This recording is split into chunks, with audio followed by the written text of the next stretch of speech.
Жер бетіндегі адамзаттың тіршілігі үшін үнемі жылу мен қуат қажет екені белгілі. Осы қажеттілікті қамтамасыз етуде жылдар бойы ормандар кесіліп, жер қойнауындағы табиғи байлық пайдаланып келеді. Алайда жер қойнауындағы көмір, мұнай және газдың қоры күндердің күнде таусылатыны анық. Мұны The World Factbook кітабының авторлары да дәлелдейді. Олардың пайымдауынша әлемдегі мұнай қоры 2052 жылы, ал газ 2065 жылы таусылады екен. Бұл мәселе бүгінде барлық елдерді алаңдатып отыр.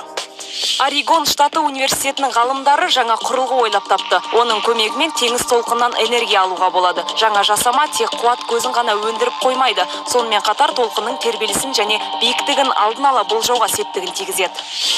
Балдай тәтті қуат көзі. Британдық микробиологтар бактерияны шоколад фабрикасынан қалған карамель ерітіндісімен тамақтандырып отырған. Олар қантты ұнтақтап сутегі түзді. Алынған сұйықтық шағын желдеткіштің жанармайы ретінде қолданылды.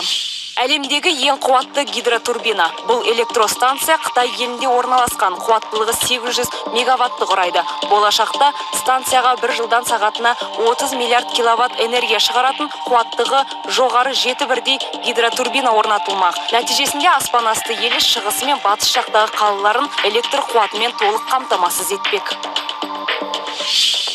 Әлемдегі ең үлкен жел генераторын неміс мамандар ойлап тапты. Ол Германия елінде орналасқан. Қондырғының биіктігі 198 метрді құраса, қалақшаларының көлемі 126 метр. Осындай алыптың қуаттылығы 7,5 мегаваттан артық. Сәлеметсіңдер ме, білім алушылар? Ұсынылған бейнебаянды тамашалай отырып, бүгінгі сабағымыздың тақырыбын болжаған боларсыңдар. Бүгінгі сабағымыз Қазақ тілі мен әдебиеті пәні 8-ші сынып. Сабақтың тақырыбы баламалы қуат көздері. Пән мұғалімі Оспанова Назира Тұрлыбекқызы. Сабағымыздың оқу мақсатына назар аударыңдар. Идеялық жағынан ұқсас мәтіндердегі оқиғалар желісіне бақылау жасай отырып, мазмұнның дамуын салыстыру және талдау. Олай болса сабағымызды жалғастырамыз. Оқулықтарында берілген 15-ші бет 5-ші тапсырмаға назар аударыңдар. Мәтіндегі қою қаріппен жазылған сөздерді көшіріп жазып, морфологиялық талдау жасаңыздар.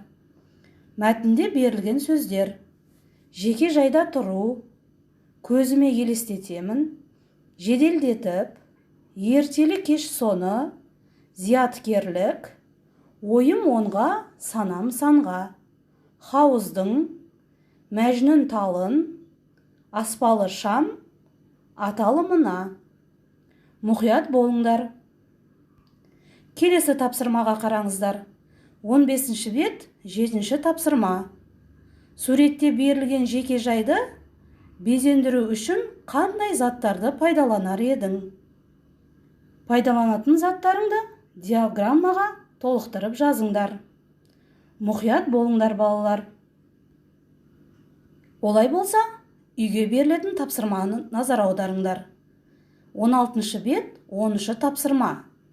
Инновациялық технологияның менің өмірімдегі орны тақырыбында шағын мәтін құрап жазыңдар.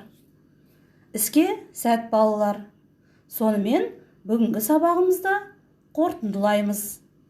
Назарларыңызға рахмет.